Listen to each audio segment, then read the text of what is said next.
बड़े बड़े राजनेताओं ने और सब ने कहा कि वह अ, एक प्राउड इंडियन था।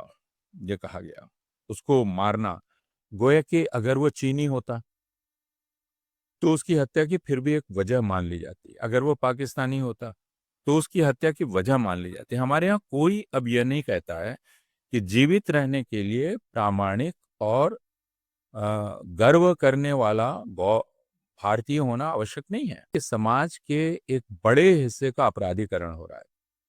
14-15 साल के बच्चे, 16 साल के बच्चे, उनके हाथ में तलवार है, वे किसी की मस्जिद पे चढ़ के झंडा नोच रहे हैं। हिमंत बिस्वा शर्मा जो बयान देते हैं मियाँ मुसलमानों के खिलाफ, वो कहते हैं मैं चैन से नहीं रहने दूंगा उनको। अब मियाँ मुसलमान वहां के वैध नागरिक हैं भारत के। एक मुख्यमंत्री ये बयान दे रहा है कि मैं जब तक रहूंगा मैं उनको चैन से नहीं रहने दूंगा।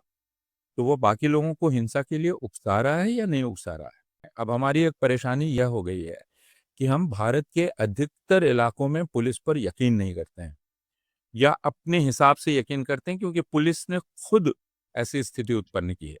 दिल्ली में हम लोगों ने सुना था, दिल्ली पुलिस लठ चलाओ हम तुम्हारे साथ हैं। उसके साथ नारा लगा था, मोदी जी तुम लठ चलाओ हम तुम्हारे साथ हैं। तो मोदी, पुलिस और यह जो भीड़ है, ये तीनों एक हैं। कि भारत में प्रत्येक व्यक्ति जो है उसको अधिकार दिया जा रहा है, जीवन का अधिकार उसको है और बाकी अधिकार उसके साथ जुड़े हुए हैं। तो सर्वोच्च न्यायालय उसकी रक्षा करने की जगह ये कह रहा है कि हम कोई धर्मशाला नहीं है और यहाँ ये लोग आते चले जाएंगे तो हम क्या इनकी व्यवस्था करते चले जाएंगे।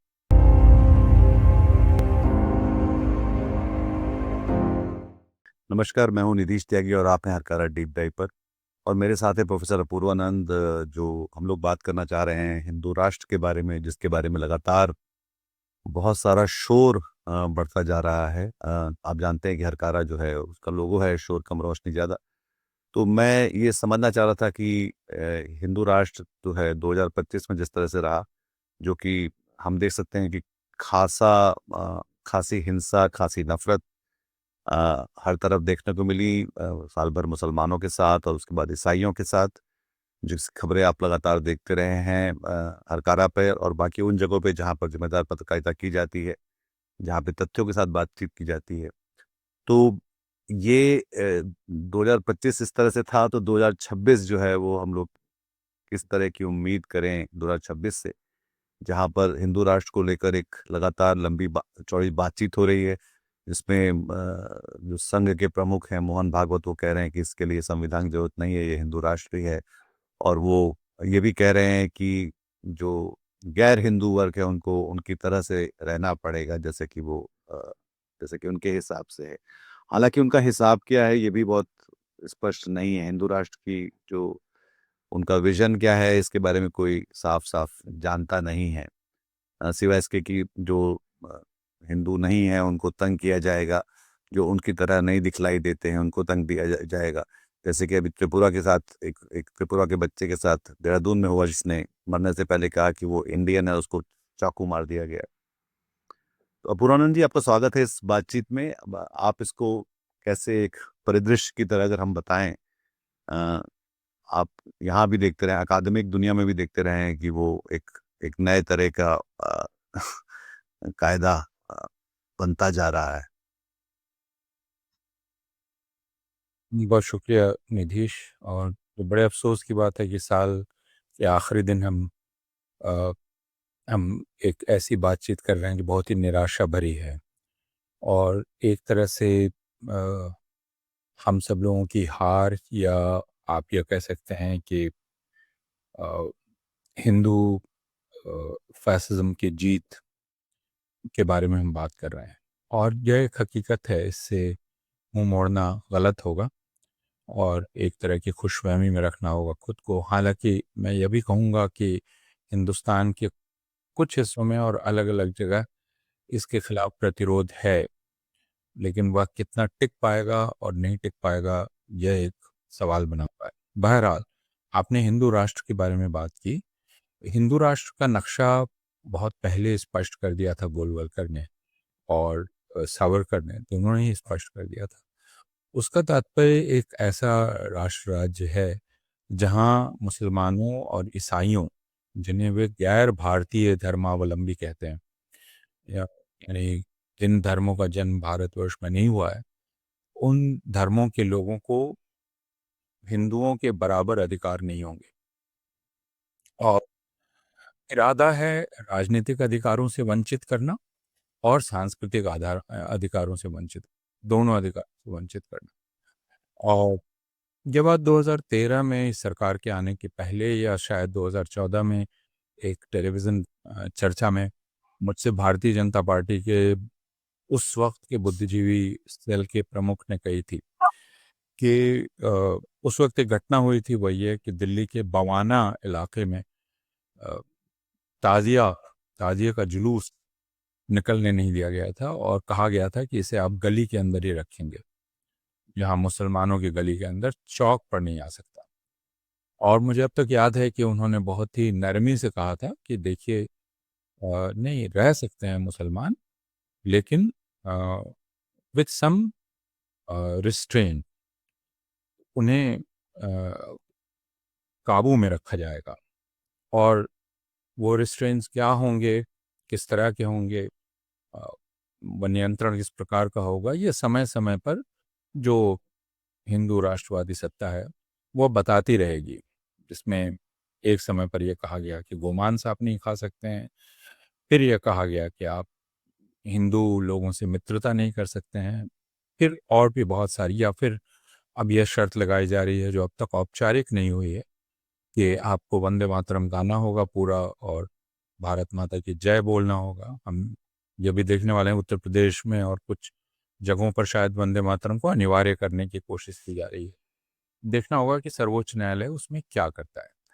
तो दो चीजें, एक राजनीतिक अधिकार सीमित करना और दूसरा सांस्कृतिक अधिकार। यह दीनदयाल उपाध्याय ने भी कहा था कि मुसलमान रहेंगे, लेकिन वे राजनीतिक अधिकार वैसा उसको उपभोग नहीं कर पाएंगे जैसा हिंदू राजनीतिक अधिकार उपयोग कर रहे हैं। और हम सारे लोग जानते हैं कि आधुनिक समाज एक राजनीतिक समुदाय है, हम सारे लोग राजनीतिक समुदाय हैं। तो यदि आप मुझसे राजनीतिक अधिकार मेरा ले लेंगे और कहेंगे कि हम आपको राशन दे रहे हैं और आप खुश हैं, तो मेरा दर्जा आपसे एक दर्जा नीचे ही रहेगा, मैं आपसे एक दर्जा नीचे पर रहूंगा। तो वो पूरा नक्शा है हिंदू राष्ट्र का, और इस नक्शे को धीरे धीरे पिछले 11 सालों में इसे लागू कर दिया गया है। और तो मुझे तो कभी कभी लगता है कि सिर्फ कैलेंडर बदल रहा है, साल एक ही है, 2014 से हम एक ही साल में जी रहे हैं और यह साल लंबा होता चला जा रहा है। तो क्रमवार चीज़ें होंगी और अगले वर्ष हमें देखना होगा कि और कौन कौन से कानून बनते हैं और जो मुसलमानों और ईसाइयों के अधिकार को सीमित करेंगे, कौन कौन से कार्यकारी आदेश जारी किए जाते हैं जो इनके अधिकारों को सीमित करेंगे, और अनौपचारिक रूप से और क्या किया जाता है जो इनके अधिकारों को सीमित करेगा। ये जो कई लेयर्स पे या कई स्तरों पर ये कार्रवाई, जहाँ पे कानून बदले जाते हैं, जहाँ पे चाहे वो शादी को लेकर है या खान पान को लेकर है, से लेकर जो कानून के बाहर की चीज़ें, जहाँ कानून हाथ में ले लिया जाता है और किसी को भी जाके पीट दिया जाता है या मार डाला जाता है, और उन पर भी कार्रवाई मतलब होने में काफ़ी देर होती है। जैसे कि हम अभी हाल में देखा हमने, अखलाक जो मारे गए थे, जिनके बारे में उनके पड़ोस ने कल्पना की थी कि इनके फ्रिज में बीफ रखा है और उनको मार डाला गया था। जिनके और अखलाक इसलिए महत्वपूर्ण है, जैसे कि त्रिपुरा का बच्चा महत्वपूर्ण है, जो उसके पिताजी जो थे वो पैरामिलिट्री में जवान थे, जवान हैं, और अखलाक का बेटा जो है एयरफोर्स में काम करता था। तो ये वो लोग भी नहीं है जिनको हम कहेंगे कि ये बिल्कुल ही अ, भारतीयता से कहीं अलग किस किस्म के लोग हैं, जिनको आप कह रहे हैं कि ये अलग है या अदरिंग जिनके साथ की जाती है।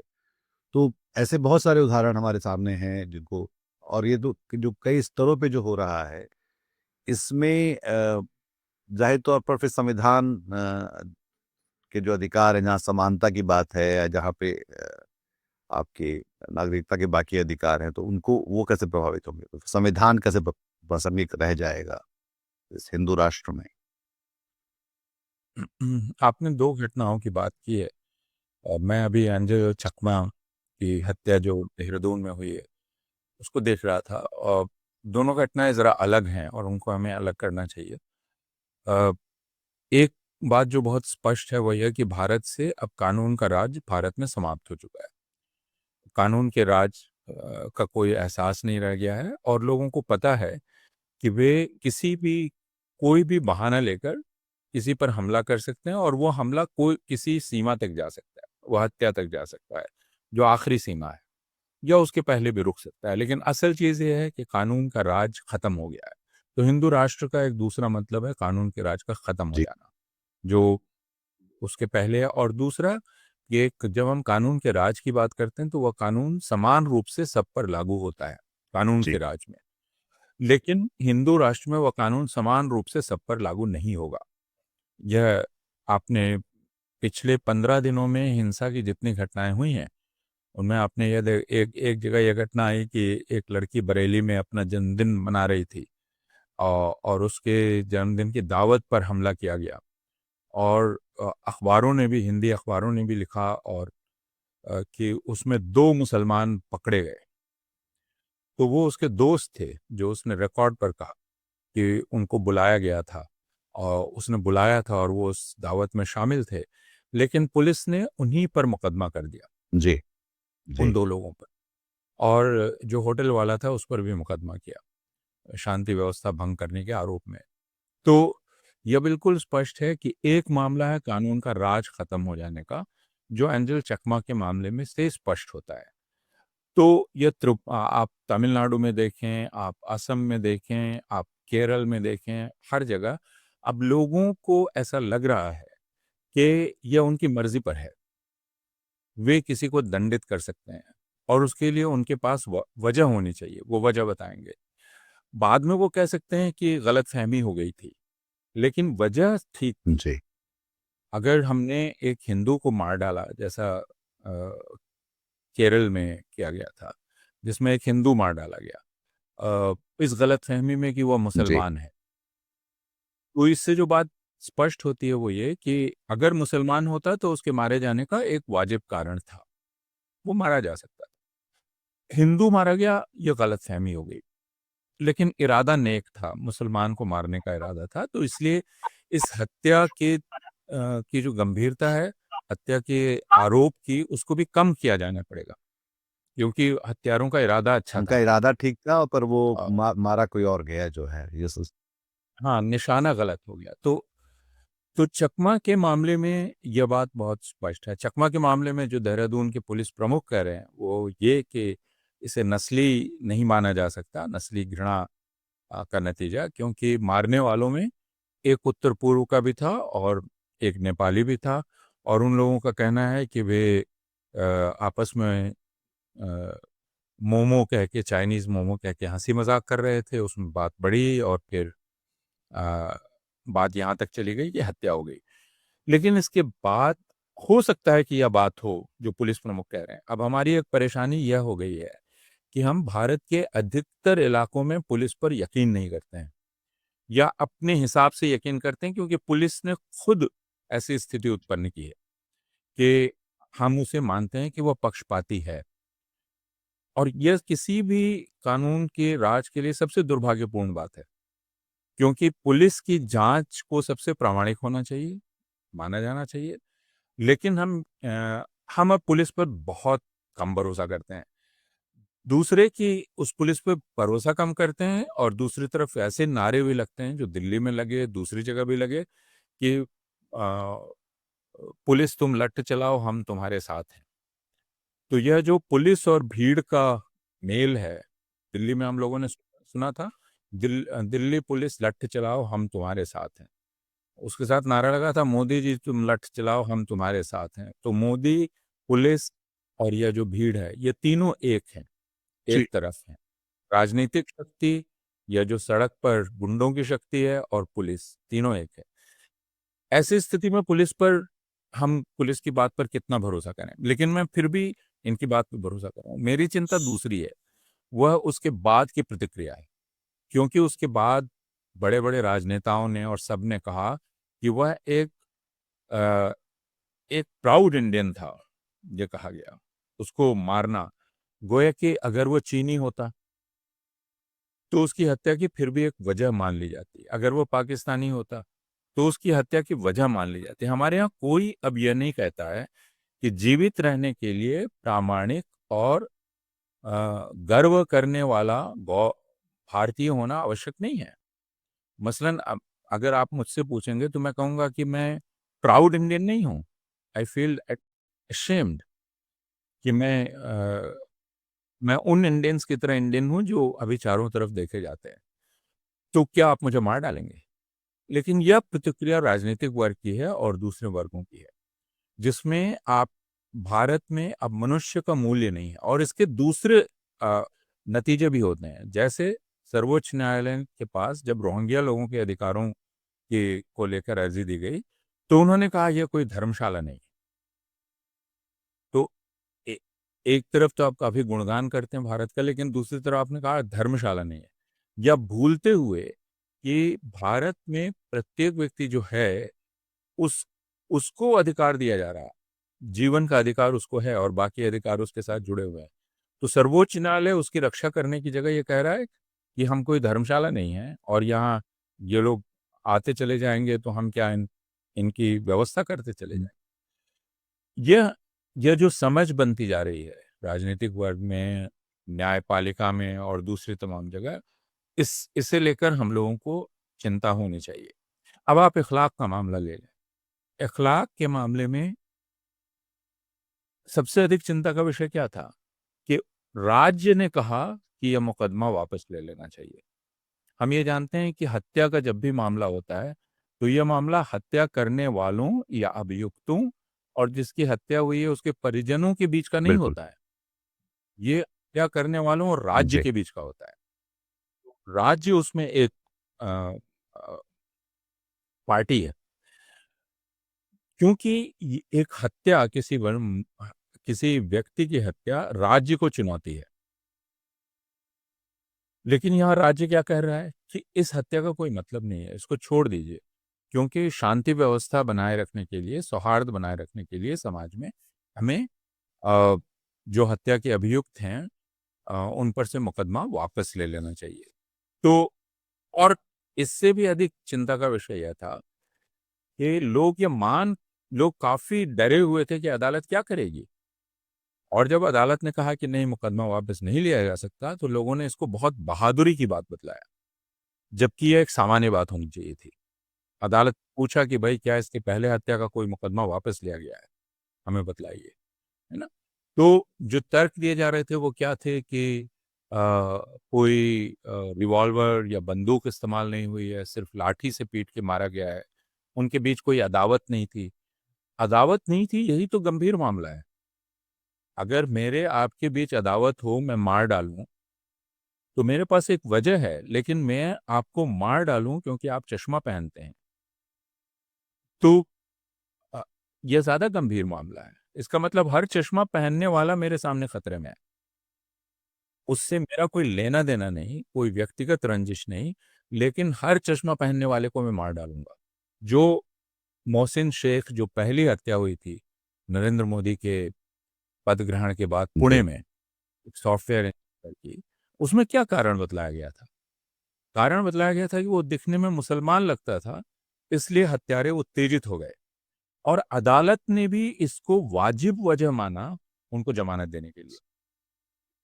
कहा कि नहीं नहीं, उनका कोई रिकॉर्ड ऐसा नहीं है, वो उत्तेजित हो गए, वो मुसलमान दिख रहा था, इस वजह से उत्तेजित हो गए। तो ट्रेन में एक कांस्टेबल उत्तेजित हो गया और उसने 4 मुसलमानों को मार डाला। सड़क पर चलते हुए कोई टोपी देखकर उत्तेजित हो जाता है और हत्या कर देता है। कोई किसी को आशंका होती है कि यह दिखने में कैसा लग रहा है, इसलिए वह उसको मार डालता है या उस पर हमला कर देता है। हमारे लिए दोनों बातें, इन दोनों को अलग करते हुए, लेकिन इसमें सामान्य बात है कानून के राज का खात्मा, और दूसरी बात है कि अब एक तरह का लाइसेंस है भारत में, सबको मालूम है कि आप एक तरह की हत्या कर सकते हैं, एक तरह की हिंसा कर सकते हैं, उसको राज्य का प्रश्रय प्राप्त है। हेमंत बिस्वा शर्मा जो बयान देते हैं मियाँ मुसलमानों के खिलाफ, वो कहते हैं मैं चैन से नहीं रहने दूंगा उनको। अब मियाँ मुसलमान वहाँ के वैध नागरिक हैं भारत के। एक मुख्यमंत्री ये बयान दे रहा है कि मैं जब तक रहूंगा मैं उनको चैन से नहीं रहने दूंगा। तो वो बाकी लोगों को हिंसा के लिए उकसा रहा है या नहीं उकसा रहा है? तो फिर अभी जो कार्बी आंगलोंग में आ, हिंसा हो रही है जिसमें लोग मारे जा रहे हैं, हमें यह देखना पड़ेगा वहां के लोग क्या कर रहे हैं। वो अपने उनके लिए जो बाहरी लोग हैं उनको मार रहे हैं। तो अब हर कोई अपना बाहरी आदमी खोजेगा और आपको उसको मारने का हक देना पड़ेगा, क्योंकि आपने एक बड़ा बाहरी समुदाय खोजा है मुसलमान, जिसको उसकी जगह उसके ठिकाने लगाने का काम हिंदू राष्ट्र की स्थापना के लिए बहुत ही आवश्यक। इसमें जो एक पूरा जो सड़क पे जो चल रही गुंडागर्दी है, जो बजरंग दल लोग हैं, विश्व हिंदू परिषद के लोग हैं, फिर तो वो भी एक कई लेयर पे है कि एक अदालतें हैं, फिर पुलिस, एक जैसा कि आप बता रहे हैं कि वो एक वेंडर की तरह काम कर रही है इसी नफरत और हिंसा को आगे बढ़ाने के लिए। और फिर अदालतें जहाँ पे फैसले टलते हैं, सुनवाई नहीं होती है, बहुत जगहों पे अतार्किक तरीके से अ, फैसले सुनाए जाते हैं। तो ये सब कुल मिला के, और हम जब देख रहे हैं कि इस देश में जो भी कुछ हो रहा है उसमें एक एक ही व्यक्ति का पोस्टर लगा हुआ है, तो हम कब तक इस बात को अलग अलग मानते रहेंगे कि ये एक ही प्रवृत्ति है जो एक साथ मिलकर एक ऑर्केस्ट्रेटेड तरीके से काम कर रही है? निश्चित रूप से ये सुनियोजित है और संगठित है, इसलिए कि अभी हमने जितनी घटनाएं सुनी उसमें बजरंग दल के लोग शामिल थे। और ये आश्चर्य नहीं है कि बजरंग दल का नाम आ रहा है, राष्ट्रीय स्वयंसेवक संघ का नहीं आ रहा है। लेकिन राष्ट्रीय स्वयंसेवक संघ की जब पूरी बैठक होती है साल में, तो उसमें बजरंग दल के प्रतिनिधि शामिल होते हैं, क्योंकि बजरंग दल राष्ट्रीय स्वयंसेवक संघ का आनुषंगिक संगठन है। तो दो दल यह सड़क की गुंडागर्दी करते हैं, एक वह और एक विश्व हिंदू परिषद। दो, इनको यह काम दिया गया है। राष्ट्रीय स्वयंसेवक संघ हिंदुओं का जागरण करता है, तो उसके कार्यकर्ता घर घर आते हैं और आपको कुटुंब प्रबोधन और दूसरी तमाम चीजें करके आपके अंदर सभ्यता संस्कृति का प्रसार करना चाहते हैं, जबकि ये लोगों के सर तोड़ते हैं। अ, और ये बिल्कुल मिला जुला है। और एक राजनीतिक दल है भारतीय जनता पार्टी, जो राजनीतिक गोलबंदी करती है, हिंदुत्ववाद के आधार पर राजनीतिक गोलबंदी करती है।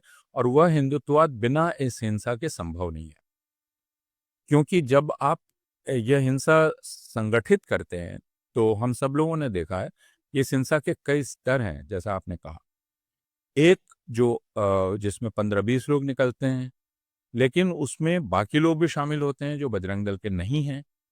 रामनवमी के अवसर पर, दूसरे अवसरों पर इसके लिए कारण मिल जाता है कि आप जुलूस लेकर चल रहे हैं, तो उसमें आप तलवार लेकर चल सकते हैं, उससे आपको ताकत का एहसास होता है। लेकिन इसमें एक दूसरी घटना हो रही है जिसको समाज प्राय नजरअंदाज करता है। वह यह कि समाज के एक बड़े हिस्से का अपराधीकरण हो रहा है। 14-15 साल के बच्चे, 16 साल के बच्चे, उनके हाथ में तलवार है। वे किसी की मस्जिद पे चढ़ के झंडा नोच रहे हैं, किसी के घर में घुस रहे हैं। जो बहराइच में वह राम गोपाल घुस गया था और उसने रेलिंग तोड़ दी थी और वहाँ लगा हुआ आलम नोच कर फेंक दिया था। अ, तो हिंदू समाज के एक बड़े हिस्से का अपराधीकरण हो रहा है, और इसलिए हिंदू समाज अब बाध्य महसूस करता है खुद को कि वो विश्व हिंदू परिषद और बजरंग दल के पक्ष में बोले। अच्छा, बजरंग दल की संलिप्तता स्पष्ट है, पुलिस ने कई जगह गिरफ्तार भी किया है। लेकिन आप याद कीजिए, बजरंग दल पर प्रतिबंध लगाने का जब एक इरादा जाहिर किया था कांग्रेस ने कर्नाटका चुनाव के समय, तो प्रधानमंत्री ने गरज के क्या कहा था? उन्होंने कहा था ये कांग्रेस बजरंग बली को जेल में डालना चाहती है, आपको याद होगा। तो उन्होंने स्पष्ट कर दिया कि बजरंग दल के जो लोग हैं वो उनके अपने लोग हैं। ये सारी बातें अब लोगों के सामने जाहिर हैं। सुविधानुसार आप अपनी जिम्मेवारी हटा सकते हैं, लेकिन ये सब कुछ स्पष्ट है, पुलिस के सामने भी स्पष्ट है कि बजरंग दल दरअसल भारतीय जनता पार्टी की शाखा है या उसका सहयोगी संगठन है, इसलिए उसके साथ नरमी से बरतना है। आखिर ये कैसे होता है कि एक व्यक्ति जिसे हम बार-बार वीडियो में देखते हैं, जो 6 महीना पहले गिरफ्तार हुआ, अब आप कह सकते हैं कि आपने उस पर नरम धाराएँ लगाई। तभी वो तुरंत बाहर आ गया और फिर वो उससे ज़्यादा गंभीर अपराध करने लगा। फिर वो फिर वो ज़मानत पर छूटता है, उससे ज़्यादा गंभीर अपराध करता है। तो यह सब कुछ पुलिस कर रही है, जो दिखाने के लिए गिरफ्तार करती है, नरम धारा लगाती है, फिर 1-2 दिन में रिहाई होती है, जिससे उसकी लोकप्रियता और बढ़ती है और फिर वह और एक और बड़ा समूह तैयार होता है हिंसा का। तो जो स्पष्ट है और आकार पटेल ने बिल्कुल ठीक लिखा, जो उन्होंने आपने ही उनके लेख को प्रकाशित किया है। उन्होंने लिखा कि दरअसल वादा यही था। वादा हिंदू राष्ट्र का वादा क्या है? हिंदू राष्ट्र का वादा है हिंसा और घृणा। बहुत सारे लोग मुझसे पूछते हैं एंड गेम क्या है? मैंने कहा एंड गेम कुछ नहीं है। आप एंड गेम का इंतजार करते रहेंगे कि आपको लगेगा कि इन सब का कोई मकसद है, लेकिन इनका वादा था घृणा और हिंसा और वो ये दे रहे हैं, वादा पूरा कर रहे हैं।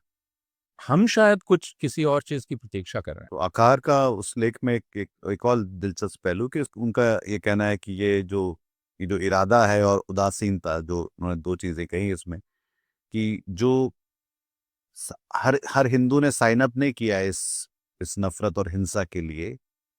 हर हिंदू जो है वो बजरंग दल और इस राजनीति और इस द्वेष की भावना को के समर्थन में भी नहीं है, पर वो उदासीन है इसको लेकर, कि वो उन्हें कोई फर्क शायद नहीं पड़ता हुआ दिखलाई पड़ रहा है।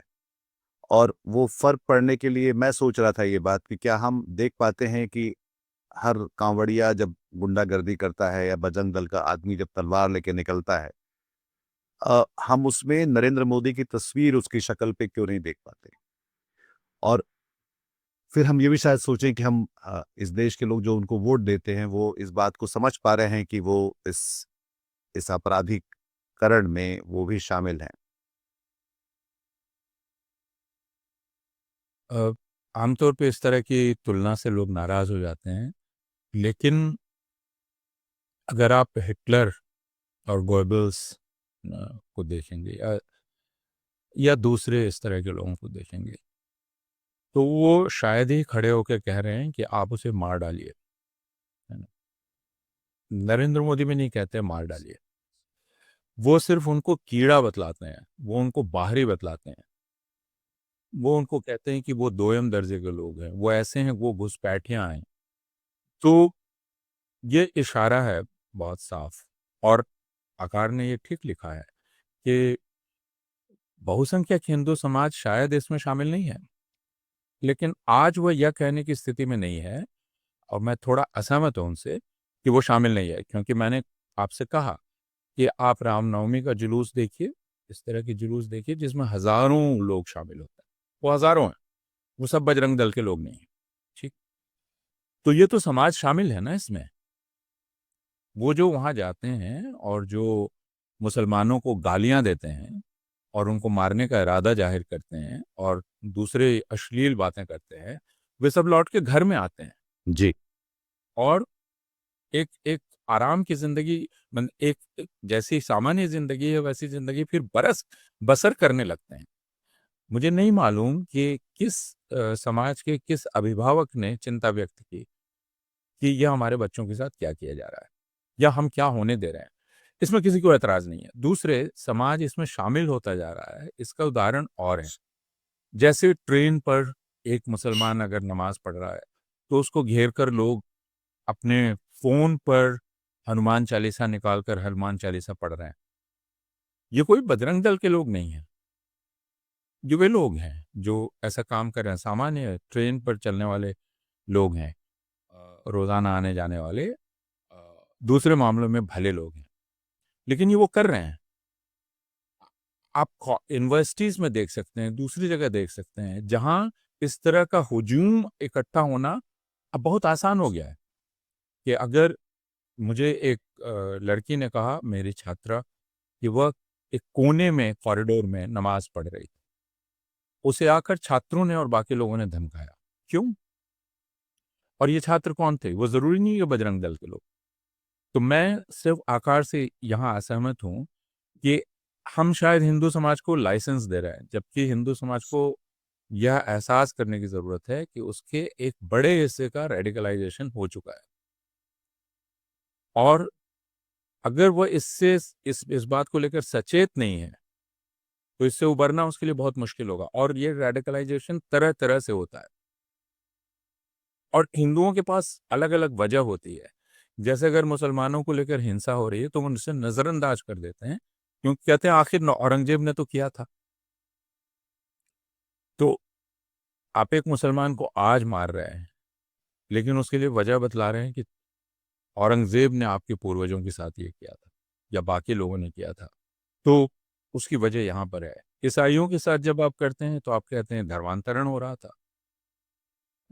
तो आप किसी भी चर्च में घुस सकते हैं, किसी को भी मार सकते हैं।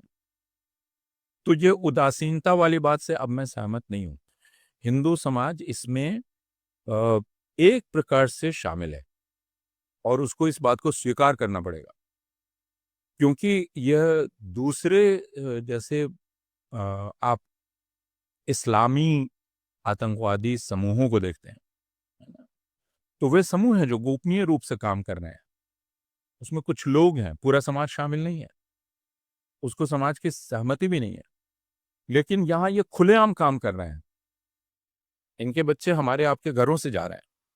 तो समाज इसमें शामिल है और इसको देखना बहुत ज़रूरी है हम लोगों के लिए। दूसरा एक ये भी है कि जो ये जो खास तौर पे जो हिंदू समाज है भारत का, वो ये इस बात को, जैसे कि मैंने कहा कि वो क्या वो देख पाते हैं कि उसमें हर इस तरह की कार्रवाई में जो हिंसा और नफ़रत की कार्रवाई है, उसमें कहीं न कहीं नरेंद्र मोदी की तस्वीर भी है। और दूसरा ये कि ये जो एक तरह का, क्या हिंदू समाज समझ पा रहा है कि ये जो कार्रवाई है एक तरह का आतंकवाद है, भारत के साथ या भारतीयों के साथ किया जा रहा है, जो कि जिसमें वो भी श अपने चाहे मौन रहकर या तमाशबीन होकर या उसका वीडियो बनाते हुए अपने मोबाइल पर, अ, वो कह सकते हैं कि हम इसमें भाग नहीं ले रहे थे, पर आप दरअसल उसमें आप शामिल हैं इस तरह की आतंकवादी कार्रवाई में। बिल्कुल, तो ये सब वे हैं जिनको आप कह सकते हैं कि ये जैसे हम सिनेमा देखते हुए जब निकलते हैं, तो हम कुछ-कुछ लगता है हम वो नायक हैं, जिस हीरो ने पिटाई की है ज़बरदस्त लोगों की, तो अंदर से उसका कुछ लेकर हम निकलते हैं कि हम वही हैं। वही भाव है, ये सब अलग-अलग तरह के नरेंद्र मोदी हैं। आखिर ये भी याद रखिए कि यह 2011 में शुरू हुआ था अ, अरविंद केजरीवाल के समय, लेकिन 2014 के बाद बढ़ गया, इसके पहले हमने कभी नहीं देखा था, जिसमें सभाओं में लोग नरेंद्र मोदी का मुखौटा लेकर बैठते थे। यानी लोगों ने अपना चेहरा उतार दिया है और नरेंद्र मोदी का चेहरा ले लिया है। अब कोई हिंदू इस बात में उसे संकोच नहीं होता कि उसका चेहरा नहीं है, दरअसल चेहरा नरेंद्र मोदी का है और उसको इसमें गर्व महसूस होता है। तो यह आपका कहना बिल्कुल ठीक है कि अ, अब इस प्रकार का हर हिंदू ये मानता है कि वह एक नरेंद्र मोदी है, जिसने कई लोगों को ठिकाने लगा दिया है और ये भी ठिकाने लगा रहा है। तो फिर इस बीच जो है, अब एक और बात जो मुझे आपसे बात करनी थी, जो कि हमने पहले भी बात की थी, पर ये जो एक अकादमिक क्षेत्रों में जो ये हो रहा है, कॉलेजेस, स्कूलों में, और क्योंकि आधा हिंदुस्तान 30 साल के नीचे है, और वो जिसको हम हमेशा बहुत लंबे समय से इकोनॉमिस्ट ये सब लोग कहते थे डेमोग्राफिक डिविडेंड का फ़ायदा उठाने वाले हैं। और वहाँ पर हम देख सकते हैं कि शिक्षा, विचार, तर्क, और उसको खुलापन कहते हैं, वैचारिक खुलापन, वो किस तरह से उसकी जगह सिमटती चली जा रही है। तो वो 2026 या हम आगे का रास्ता किस तरह से देखते हैं उसके बारे में? 2026 जैसा मैंने कहा कि मुझे तो अब सिर्फ कैलेंडर बदलता हुआ दिखता है। 2025 के ख़त्म होने से कोई नई चीज़ हो जाएगी ये मुझे नहीं दिख रही है। एक चीज़ जो 2014 में शुरू हुई वह चीज़ अब उत्तरोत्तर और तीव्र होती जाएगी और गहरी होती जाएगी, गाढ़ी होती जाएगी। अ, इसकी आशंका लोगों को नहीं थी, लेकिन अब ये बहुत स्पष्ट हो गया है कि कॉलेज और विश्वविद्यालय अब ज्ञान के इलाके नहीं रह जाएंगे, वो हिंदुत्ववादी राष्ट्रवाद के प्रचार के इलाके रहेंगे। ये बहुत स्पष्ट है।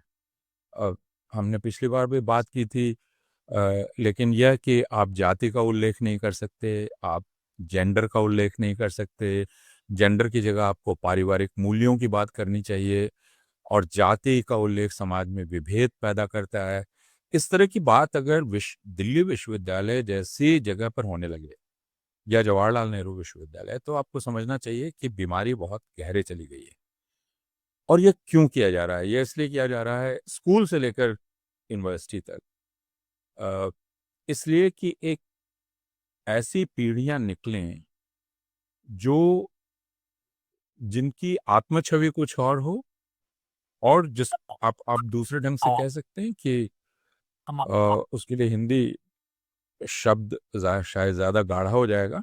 अ, अंग्रेजी में जैसे आप कहें, जो जिन एक तरह का कॉग्निटिव डैमेज उनका हो चुका होगा, तो वो यथार्थ को देखकर पहचान ही नहीं पाएंगे कि यह यथार्थ है। उनको जो तस्वीर दी जाएगी कि यह यथार्थ है, उसी को उनको मानना पड़ेगा कि यह यथार्थ है। ये एक तरह का डिस्टोपिया है जहां हम हैं, लेकिन इस डिस्टोपिया में हम पहुंच गए हैं जहां इतिहास की एक तस्वीर दी जाती है, कहा जाता है ये इतिहास है। हल्दीघाटी में महाराणा प्रताप जीते थे, ये मैं चाहता हूं इसलिए वो जीते थे और मैंने टेक्स्ट बुक में उसको जिता दिया। तो आपको कहना पड़ेगा कि वो जीत गया, और हर जगह वो उत्तर लिखा जाएगा कि महाराणा प्रताप जीत गए। यह आपको करना पड़ेगा। तो अतीत की जैसे एक तस्वीर दी जाएगी, आपको मानना पड़ेगा, वैसे वर्तमान की तस्वीर भी दी जाएगी मानना। तो यह स्कूल से लेकर विश्वविद्यालय तक में यह अब होगा। तो आप हर प्रकार का बोध खो बैठेंगे। कविता क्या होती है, कहानी क्या होती है। अब दिल्ली विश्वविद्यालय के अंग्रेजी विभाग में पिछले साल मुझे पता चला था, अभी क्या हालत है मालूम नहीं, कि अंग्रेजी विभाग ने अटल बिहारी वाजपेयी की कविता शामिल की थी। अब जब दिल्ली विश्वविद्यालय के अंग्रेजी विभाग के पाठ्यक्रम में अटल बिहारी वाजपेयी के उस तुकबंदी को और खराब तुकबंदी को शामिल कर लिया जाए, तो कॉलेज और यूनिवर्सिटी क्या करते हैं? वो एक तरह के प्रतिमान स्थापित करते हैं। तो आप कौन सा प्रतिमान स्थापित कर रहे हैं, है ना? या फिर अगर आप कुमार विश्वास पर शोध कराने लगे, और वह भी कोई आलोचनात्मक ढंग से नहीं, आशंसात्मक ढंग से, या फिर आप जो शिक्षा मंत्री थे पोखरियाल साहब, निशंक, उनके साहित्य पर शोध कराने लगे, तो इसका मतलब शोध का बोध भी समाप्त हो गया, कविता का बोध भी समाप्त हो गया, उसी प्रकार समाज विज्ञान भी समाप्त हो गया और इतिहास भी समाप्त। तो और तब बहुत आसान हो जाता है जब आप यह कर देते हैं, तो सामान्य तौर पर संहार करना सामने लोगों का बहुत आसान हो जाता है, क्योंकि वो हमें समझ में नहीं आता है कि क्या हो रहा है। ज्यादातर इसको उनको लगता है ये जायज है। यानी यह बात ही कितनी अटपटी और अजीब सी है कि मेरे एक छात्र ने कहा, कि उत्तर प्रदेश का है, उसने कहा कि गांव-गांव में यह कहा जा रहा है कि मुगलों से बदला लेने का वक्त आ गया है। अब ये आपको काफी अटपटी बात लग सकती है कि मुगलों से बदला अभी कैसे लिया जा रहा है, लेकिन लिया जा रहा है। आज आज के समय को आगे आकर कोई पढ़ेगा, तो वो देखेगा ज्यादा जिक्र किसका हो रहा है, औरंगजेब का हो रहा है, अकबर का हो रहा है, शिवाजी का हो रहा है, जैसे एक युद्ध लड़ा जा रहा है अभी, और सारे लोग युद्ध में शामिल हो गए हैं। उनको लग रहा है कि वो एक युद्ध हासिल कर रहे हैं, उसमें शामिल हैं, और वह अपने पूर्वजों का गौरव वापस बहाल कर रहे हैं। तो यह शिक्षा में हो रहा है, जो बहुत चिंता का विषय है, क्योंकि यह कॉग्निटिव डैमेज अगर इन पीढ़ियों का होगा, तो इससे वापसी बहुत मुश्किल होगी। शायद सबसे ज्यादा फिर सवाल इस बात को लेकर उठते हैं, एक तरफ हम हिंदू राष्ट्र की बात कर रहे हैं, साथ में फिर ये भी कि जो हमारी नागरिकता, हमारा संवैधानिक अधिकार, आर्थिक तौर पर तो हम सबसे ज़्यादा असमान देशों में से हैं ही पूरी दुनिया में। तो ये जो वो उनके उनके लिए इस बात का क्या मतलब होगा जो लोग हाशिए पर हैं? मतलब हम ये बात यहाँ भी देख सकते हैं, जो मनरेगा मजदूर से लेकर जो मुसलमान हैं, जो दलित है, जो ईसाई है, जो भी जिनकी शक्लें जो हैं वो उत्तर भारतीय हिंदी पट्टी के लोगों से नहीं मिलती हैं, वो सारे लोग उन सब लोगों के लिए भारत और आगे का जो समय है वो किस तरह घटित होता हुआ रहेगा आपके हिसाब से? नहीं, इसमें एक और बात मैं जोड़ना चाहता हूँ। अब मामला कुछ उससे भी आगे बढ़ गया है, यानी उत्तर भारत की तरह के नहीं है। जब मैं देख रहा था अरुणाचल प्रदेश में अभी अ, गुंडों का समूह घूम रहा है अलग अलग जगह। वो अलग अलग मस्जिदों में जाते हैं और वहाँ जाके वे धमका रहे हैं, वहाँ जो मुसलमान हैं उनको धमका रहे हैं। ये अरुणाचल के लोग हैं जो धमका रहे हैं कि तुम यहाँ आके मस्जिद क्यों बना रहे हो।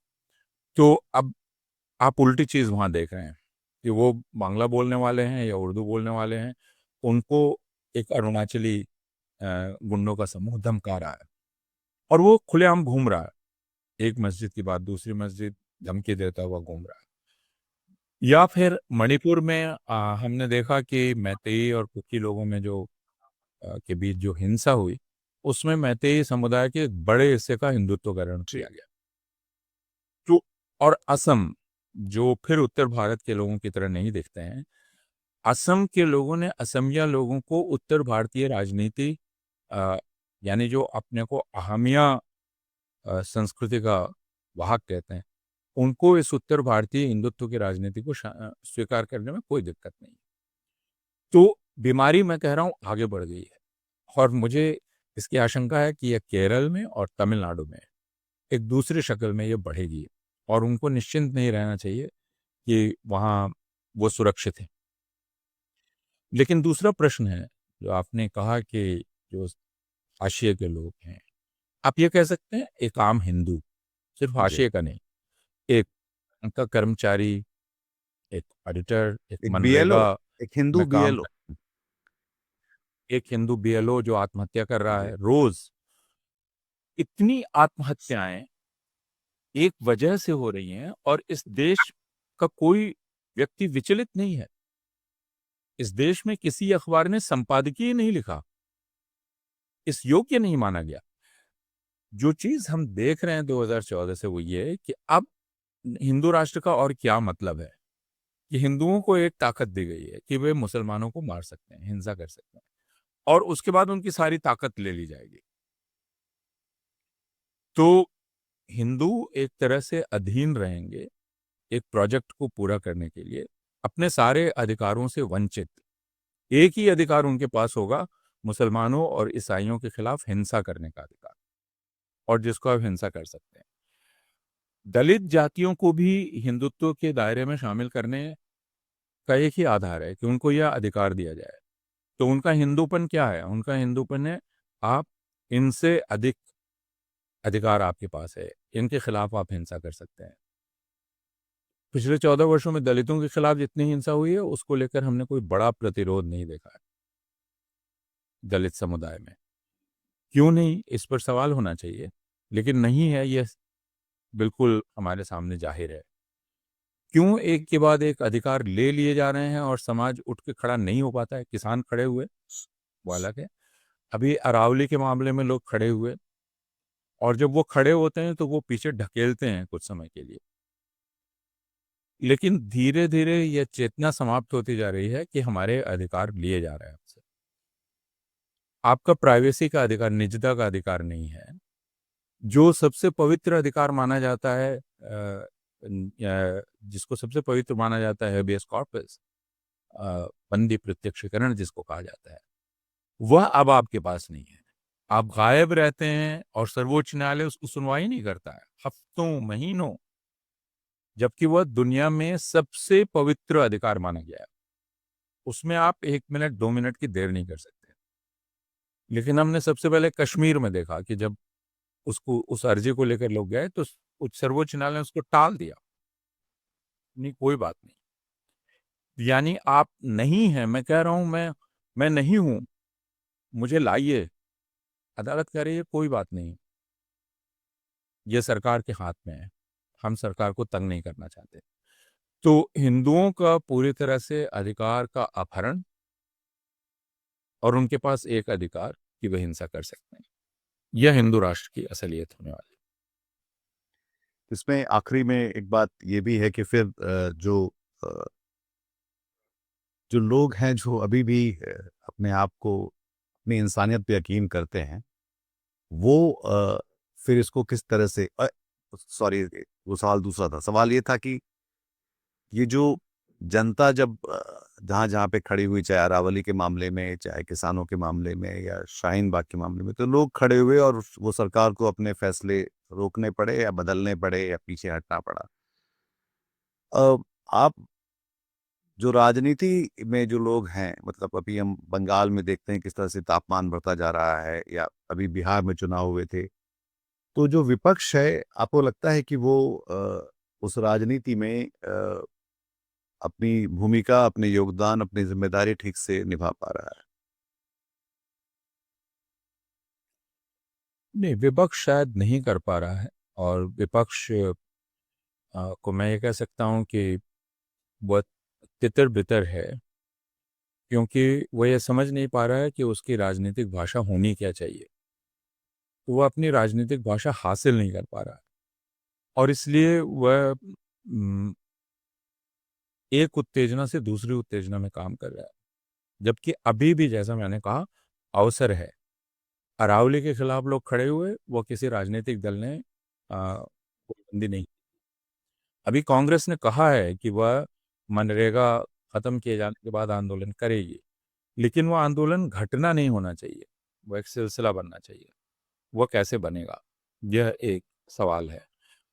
और अभी भी राजनीतिक दलों को संभवतः इसका एहसास नहीं है कि यह तकनीकी रूप से फैसिज्म है जो उनके सामने है।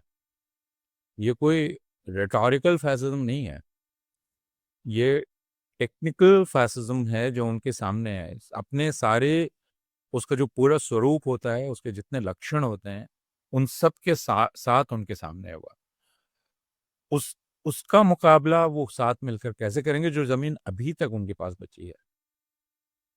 इसके बारे में वे नहीं सोच रहे हैं। वे सोच रहे हैं यह सामान्य जनतंत्र है, जबकि एसआईआर की प्रक्रिया ने स्पष्ट कर दिया कि अब उसकी बात भूल जाना चाहिए। चुनाव आयोग को इतना अहंकार है कि वह सारी चीजों की उपेक्षा करते हुए यह काम करता रहे। ये तो एक बहुत जबरदस्त दबाव था जिसके चलते उसने आधार स्वीकार कर लिया, वरना वो आखिरी दम तक कोशिश करता रहा कि वो आधार को स्वीकार नहीं करेगा। इसका अर्थ क्या है? इसका अर्थ है वो ये कह रहा है कि मैं मालिक हूं यहाँ की जनता का। और पूरी की तो पूरी जनता जो है वो घेरे राजनीतिक, में है, अपनी असलियत या नागरिकता साबित करने के लिए हर हर हर व्यक्ति कटघरे में। आज मैंने एक वीडियो देखा जिसमें 85 साल से ऊपर की एक महिला बड़ी मुश्किल से एक रिक्शे पर सवार होकर जा रही है, क्योंकि उसको इलेक्शन कमीशन ने बंगाल में सुनवाई के लिए बुलाया है। तो जैसे नागरिक मजबूर कर दिए गए बैंक के बाहर खड़े होने को, वैसे वो मजबूर हैं कि वो ये करें, और कोई क्रोध नहीं है।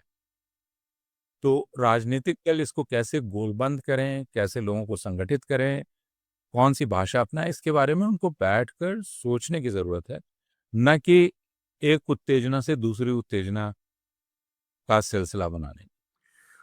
बहुत धन्यवाद अपूर्ण, आपका इस बातचीत के लिए। मेरे ख्याल से दर्शकों को भी ये बात काम की लगी होगी, और शायद इस रोशनी में वो देख पाएंगे कि 2026 और उसके आगे का समय हम सब के लिए किस तरह से होगा, उसकी क्या चुनौतियां हैं, और उसमें वो खुद अपनी अपनी भूमिका और अपना योगदान किस तरह से देखते हैं। अपना ख्याल रखिए। नया साल आप सबको मुबारक हो। अ, बहुत शुक्रिया। नमस्कार। आज की ताजा खबर, आज की ताजा खबर, आज की ताजा खबर, आओ काका जी इधर, आओ मामा जी इधर, सुनो दुनिया की खबर।